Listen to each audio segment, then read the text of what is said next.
Reading fill in the blanks guided practice. Let's begin the first question. In this question type, you will see a text that will have some blanks in it.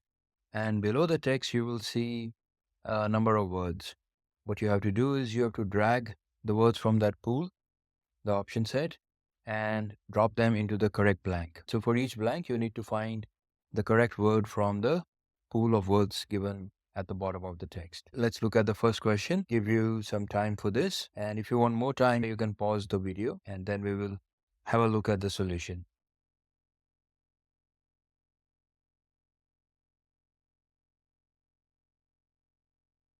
All right, I'll show the answers now. Okay, so the way to go about these questions is you start from the first blank. So first quickly just skim through so you get a bit of an idea, but start from the first blank and then read the words before the blank, after the blank, read the next couple of sentences as well so that you get an overall context of what the text is about. And then shortlist words from the pool. So you will shortlist them based upon grammar, based upon meaning. And then what you have to do, so from, let's say you find that in the blank, you need to put a noun. Then from the options that are given, look for the nouns. And then based upon your logic, you can decide which of those nouns to put in that blank. And that way, then you go to the next blank. Now, don't waste too much time on any one blank. Just move to the next blank. Because what will happen is that if you're not able to, let's say, fill the second blank, but you are able to fill the third and the fourth, then the options that are left, you will be left with a much lesser number of options. So it becomes easier to make an educated guess. All right. So now here, when the first blank that we have to the US dash system. So what type of system? If you look at it, we always talk about justice system. And if you read the next sentence or there's a mention of jury, defendant, innocent, guilty. So all of that tells you we are talking about justice. So it becomes quite easy. The first blank. The next one, a defendant is innocent until. So innocent, what's the innocent? The opposite is guilty. And what do you have to do? What does the prosecutor do? He proves guilty. So the defendants are proven guilty. Now there's proved and there's proven. But what we need is we need a past participle form to match the passive voice construction that we have. So because the defendant is innocent until proven guilty. So that's passive voice and you need a past participle with that. So that's why we go with proven. After that, the next one, there are two possible dash that the jury can reach. So what does the jury reach? The jury reach is verdicts, decisions. So are there any words here that are similar to that? Yeah, the word conclusions. So there are two possible conclusions that the jury can reach.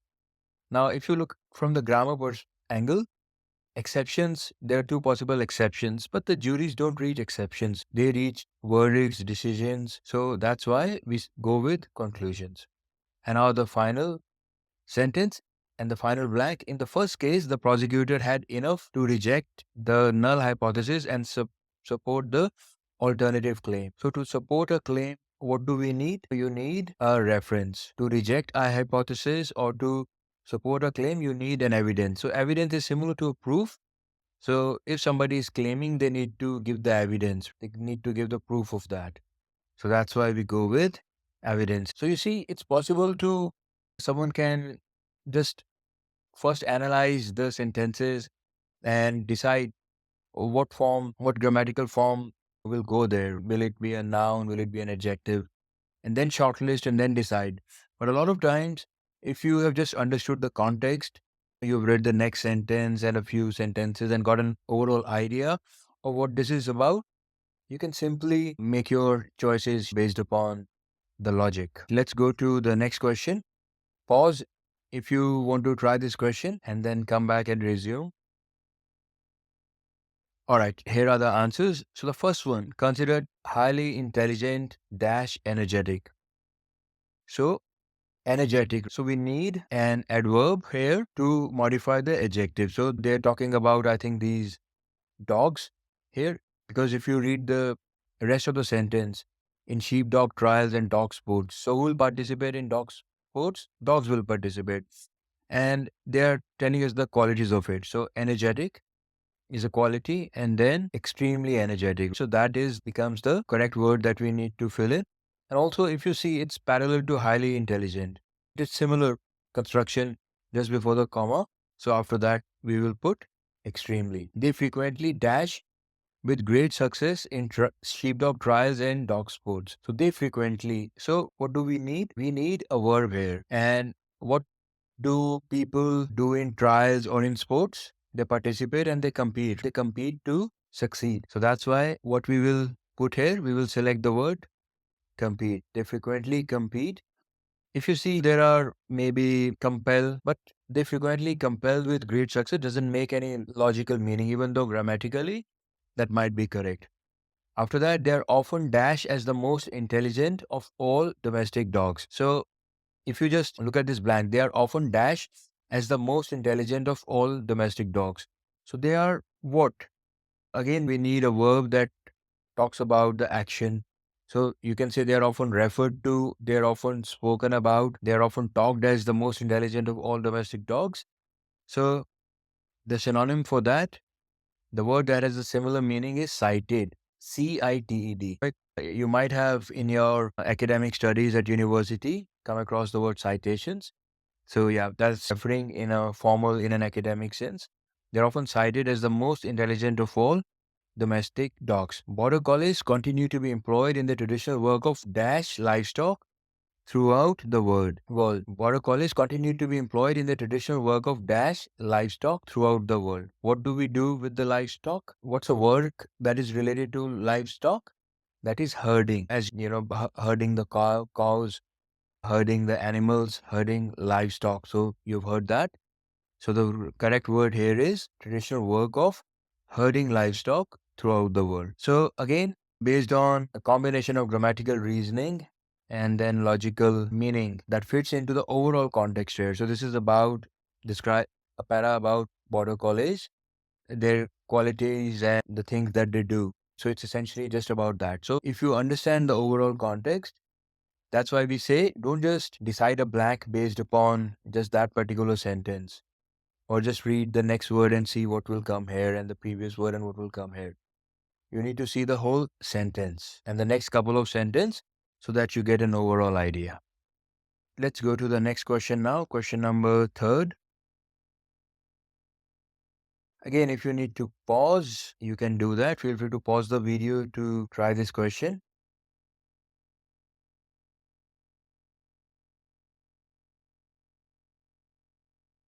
All right, here's the answers. Collaborative consumption as a phenomena is a class of economic arrangements. So collaborative consumption as a dash is a class of economic arrangements. So now what we need here, we need a noun that describes an occurrence, something that we are observing, or a trend that we are talking about here. So that's why the word phenomena, it refers to something that is being observed, that is happening. Yeah. So, and here, what is that phenomena? Collaborative consumption, in which dash mutualize access to products or services. So what we need here, we need a noun, yeah, that tells us the subject. So there's the verb that mutualize. We need a subject, and out of the given, participant seems to be the most appropriate. And it's also in the correct subject verb agreement. So we go with participants. After that, the phenomena dash from an increasing consumer desire to be something. So the phenomena dash. So now what we need a verb here. Dash from. So the phenomena dash from. The phenomena comes from. The phenomena arises from. And then the word is stems. And I think that is the only reasonable choice here. The verb that we need, because it tells us the origin, the phenomena. The origin of the phenomena increasing consumer desire to be in dash of their control of their consumption. So what we need here is we need a noun. Yeah, it tells us it's like what do we have over consumption? We need to have some power over consumption to be in. We often talk about being in control of the situation. So it's the same here, be in control. The consumer peer-to-peer rental dash is valued at, so again, we need a noun here, peer-to-peer rental. So it's like talking about an industry, talking about a system, and the word that's closest in meaning to that is market. So in news reports, if you've been paying attention, doing some daily practice and listening to news, etc. In the business news, you often hear the term market size. So it's the same thing. Market is valued at $26 billion.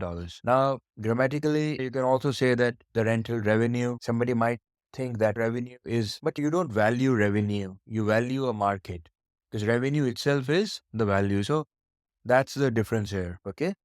So in questions like this, it's useful if you have some general knowledge, some general awareness, because these are the terms, if you have been studying, if you have been paying attention to your surroundings, you would have heard market valuations, market size, somebody talking about an industry in terms of the market. So that's how you decide on that. Let's go to the last question in this practice session. You can pause it. All right, the answers. So the dash law about the national flag, we need an adjective here. And the adjective, correct adjective is the current law. The current law about the national flag. Now you can also say that regulatory, that could have been the regulatory law about the national flag. Doesn't make sense. They're talking about something that is in place. So that is the current law is seems more logical here. The main point of the law was to not only set down, what do we set down? We draw a line, we set down rules and regulations. So rules or directives or directions. And the right word here is set down regulations. Don't be confused by regulatory here.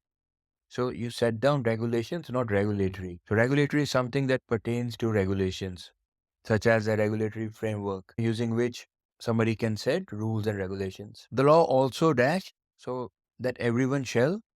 So if you just forget about the word, the law also dash, that means it also tells us something else. And the word that has a similar meaning here is stresses, means emphasizes, tells us that everyone shall dash and care for the national flag. So one thing that you do to the national flag is you care for the national flag. And what word can go with care?